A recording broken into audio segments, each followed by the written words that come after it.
All right, so you guys have given us a ton of sources this time, and they all seem to be about this this idea of getting more done by doing less. Right. Less but better. Yeah. And it all seems to come down to this concept of essentialism. So we're going to take a deep dive into that for you right now. Yeah, exactly. We're going to try to distill it down to the core principles for you. Exactly. So you can understand really what it means to focus on the essential few and eliminate all that other stuff that's just kind of weighing us down. I think the big takeaway for me is that by doing that, you can gain clarity and get rid of that feeling of overwhelm. Absolutely. And really just free yourself up to make the biggest contribution you can. Right. So let's jump right in. Yeah. So one of the first things that your sources point to is the contrast between a non-essentialist and an essentialist. So what were some of the key differences that you saw there?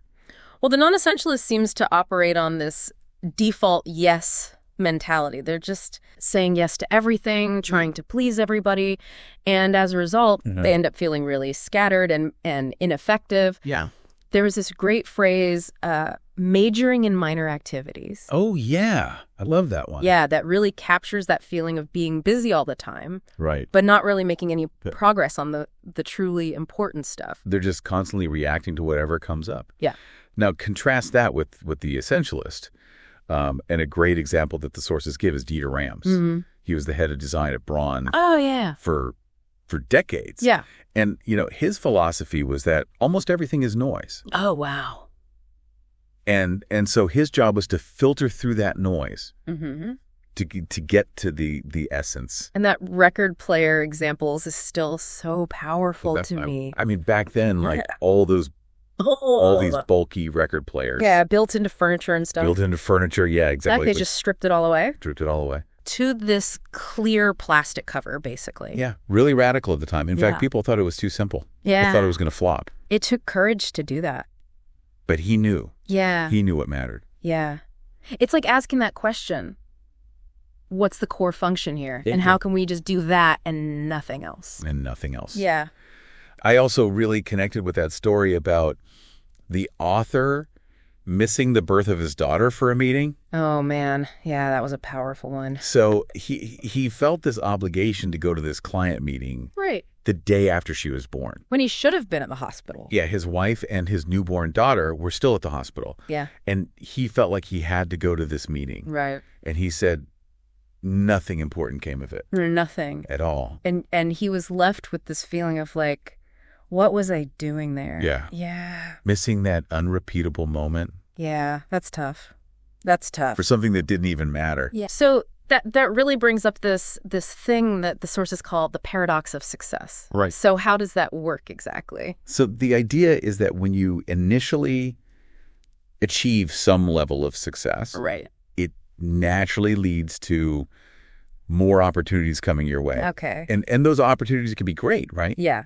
But the danger is that they become distractions. I see. And they pull you away from the very things that made you successful in the first place. You start to lose sight of true north. Yeah, you get so busy managing all the new things that you forget what really made the biggest impact. And the sources actually describe this as phase 4, distraction from the highest level of contribution. Interesting. And it's interesting because they tie this back to Jim Collins' research in How the Mighty Fall, where he talks about the undisciplined pursuit of more being a key factor in the decline of once great companies.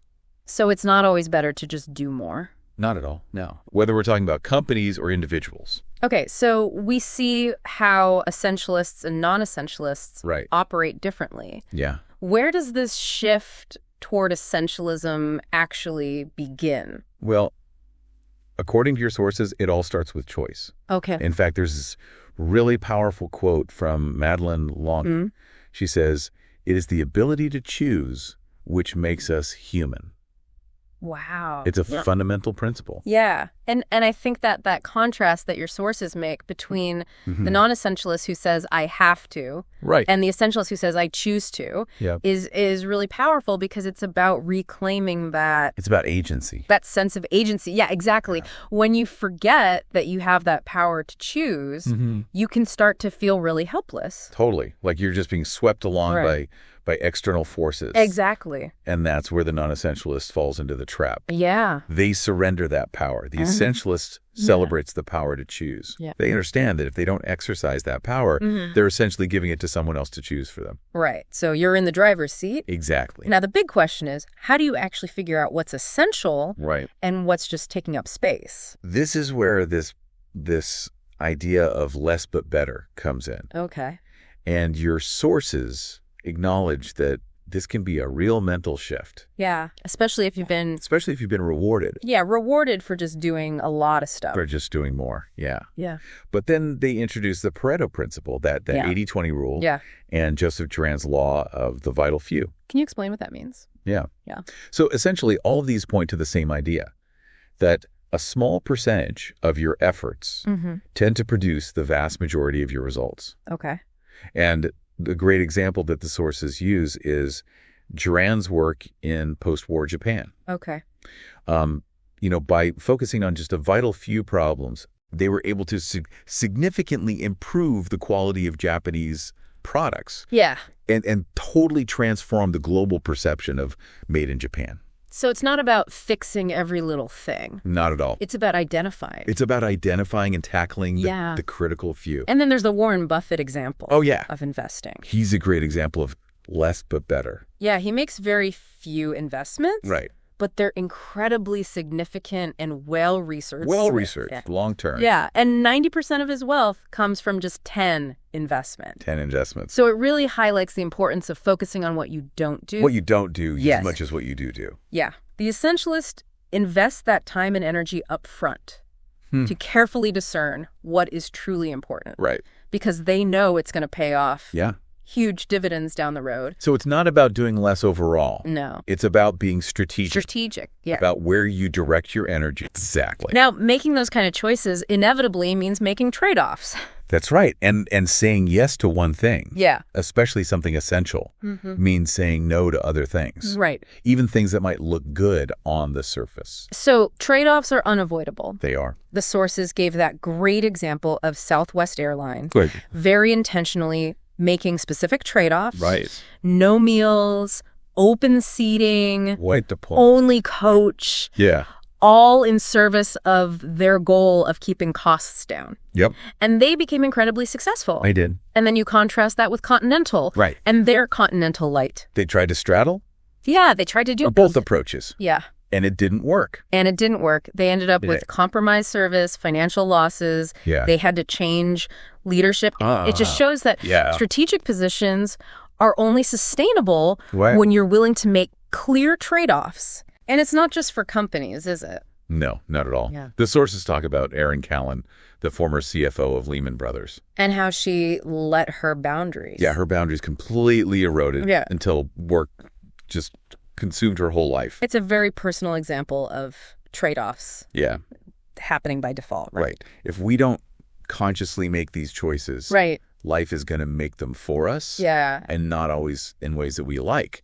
And the sources also give these examples of parents, really consciously guiding their kids. Right. Making choices to support their kids. Like steering them away from all those extracurricular activities so they could focus on the things that were really important to them. Yeah. And then there was that couple who decided not to join all those clubs. Yeah. So they could prioritize time with their kids. Right. So these are all conscious trade-offs in service of their priorities. So once you've figured out what the essential few are, and you've accepted that you have to make trade-offs, how do you actually create the space to focus? This is about creating the right environment for that deep work, for that concentration. Yeah. And they gave that great example of the executive who went to a motel with no internet access. It seems extreme. It seems extreme. Yeah, I get it. But it highlights the lengths we sometimes need to go to to really find that distraction-free space. Right. And then there's the example of Bill Gates. His Think Weeks. Think Weeks. Even during the most intense times at Microsoft. Right. He would take a whole week just to read and think, completely disconnected. What a commitment to creating that mental space. Yeah. He knew he needed to step away in order to move forward. Right. And the sources actually suggest that even if you can't take a whole week, you can incorporate a mini think week by dedicating maybe even the first 20 minutes of your day to reading something that broadens your perspective. Instead of jumping right on email. Yeah. Start the day with intention. So beyond just setting aside the time and the space, how do you develop the ability to even see what really matters? Right. Because sometimes it feels like you're just drowning in information. It's about a shift in how you process information. Yeah. And the sources tell this great story about Nora Ephron and her journalism teacher, who taught her that being a good journalist wasn't just about getting the facts right. Right. It was about understanding the point.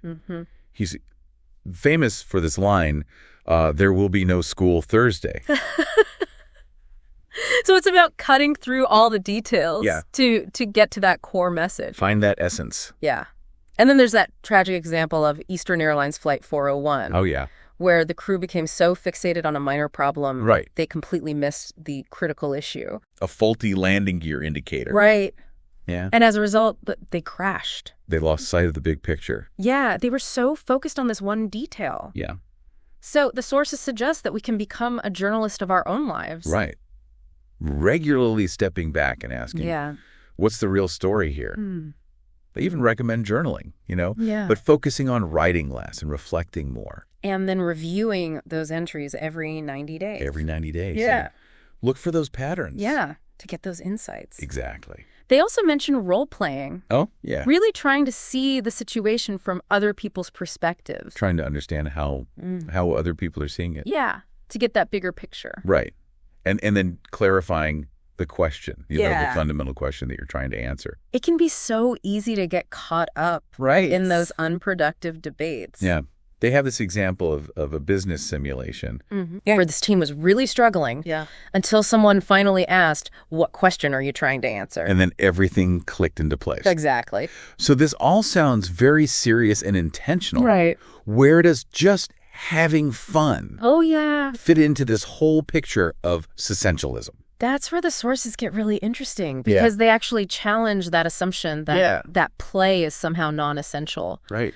They cite Stuart Brown's research, which shows that play is essential for creativity and for innovation and just for our well-being as adults. Okay, so it's not just for kids. No, not at all. Yeah, like the Staples Easy Button or having desk toys. Yeah, little things like that. So these aren't just distractions. Not at all. They're actually ways to kind of tap into that innate curiosity and to allow our minds to wander and make those unexpected connections, which is where a lot of creativity comes from. And the sources really push back against that idea. Right. That play is frivolous. Yeah. They say it's a vital driver of exploration and innovation. And they encourage you to remember what it felt like to play as a child. To tap into that. Yeah. Yeah.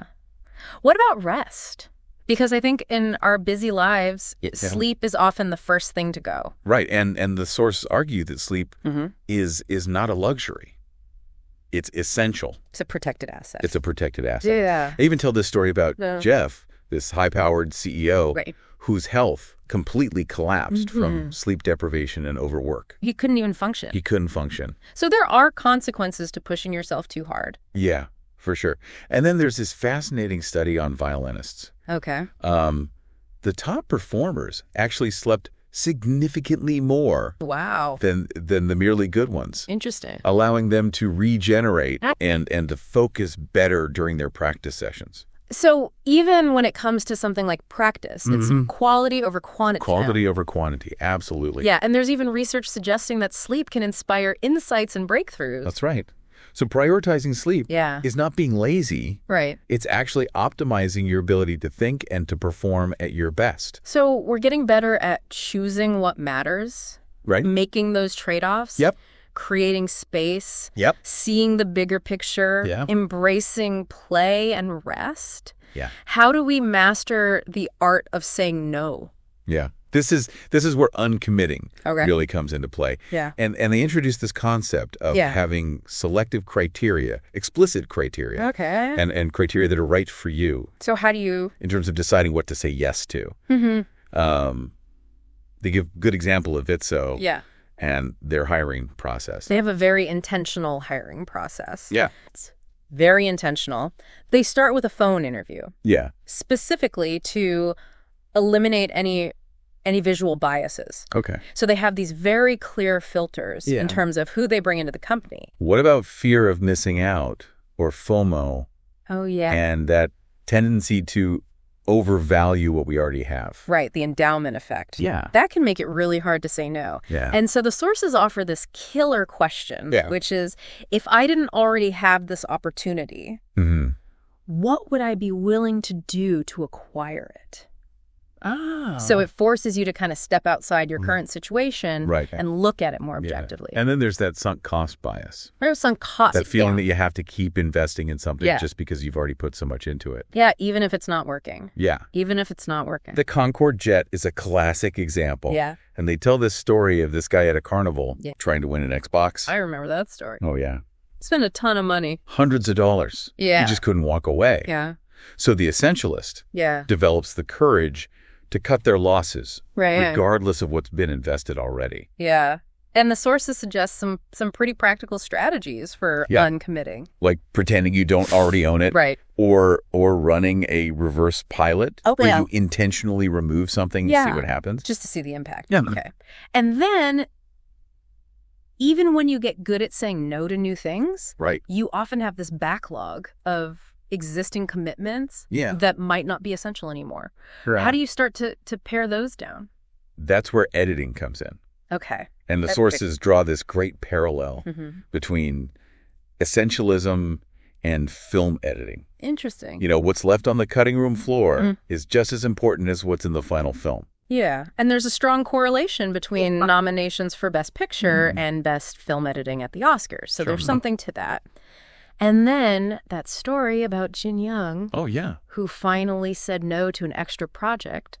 Yeah. And her team was totally fine with it. It's totally fine. In fact, they were relieved. It highlights that our fears about saying no are often totally unfounded. They are. Yeah. And in fact, it can earn you more respect. For sure. And your sources also talk about the importance of creating social contracts, you know, really clarifying your priorities and your boundaries up front with people. Yeah, proactively set those expectations. Yeah, and they talk about the planning fallacy, that tendency to underestimate how long things will take. Right, we all do it. So they suggest adding a 50% buffer. 50% buffer to your time estimates. To your time estimates. Okay, so we've talked about how to figure out what's essential and how to eliminate what's not. Now, how do we actually get that essential stuff done? That's about creating momentum. Okay. And the key here is to start small. Okay. And to build gradually. Instead of trying to do everything at once. Right. And burning out. Exactly. Yeah. The sources quote Henry B. Eyring, who says small things done consistently over time produce amazing results. And then there's the minimal viable product approach. Oh, yeah. You know, start with a really basic version. Right, just to test the waters. Yeah. Get some feedback. And they mentioned that this was used to write the book and also by Pixar. In their film development. They start with storyboards. Yeah. And then there's the 4-minute rule. 4-minute rule, yeah. Just commit to a tiny amount of effort to get started. Just to get over that initial hump. Yeah. And the sources also talk about the power of visually rewarding your progress. Oh, I like that. You know, like a fundraising thermometer. Yeah. Or a simple star chart. Yeah. It makes it tangible. It helps to motivate you. Yeah. So how do we make taking those essential actions feel more effortless? That's where routine comes in. Okay. You know, routines make those essential tasks easier. Yeah. By strengthening those neural pathways in our brains. Okay. And the sources use Michael Phelps as an example. You know, he had this very detailed pre-race routine that allowed him to create this flow state and eliminate the need for decision making in those critical moments, freeing up his mental energy for the performance. Yep. And they also talk about overhauling your triggers for unwanted habits. Right, understanding that cue. Yeah, the cue routine reward cycle. So you can make those non-essential habits less automatic. Less automatic, yeah. Okay, so finally, with all this focus on what to do and what not to do, how do we stay present and engaged in this moment? This is about focusing on the present. Yeah. Rather than dwelling on the past or worrying about the future. Right.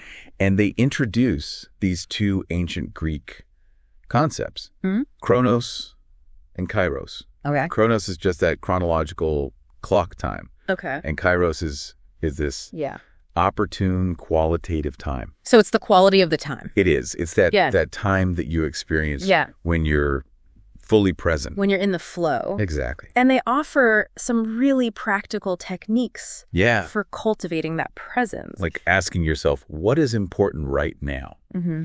Getting the future out of your head by writing it down. Okay. And then single tasking, focusing on one thing at a time. And your sources give a really powerful example of someone who embodied this essentialist way of life. Yeah. And that's Mahatma Gandhi. Yeah.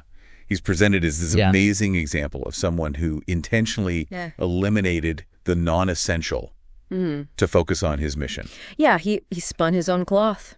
He did. He had very few possessions. Very few possessions. He abstained from reading newspapers. Right. He had a weekly day of silence. A weekly day of silence. Yeah. All these practices to reduce distractions. Yeah. And sources even quote General George C. Marshall, Albert Einstein, talking about Gandhi's profound impact. Yeah. So as we bring this deep dive on essentialism to a close, what's the core message you want our listeners to take away?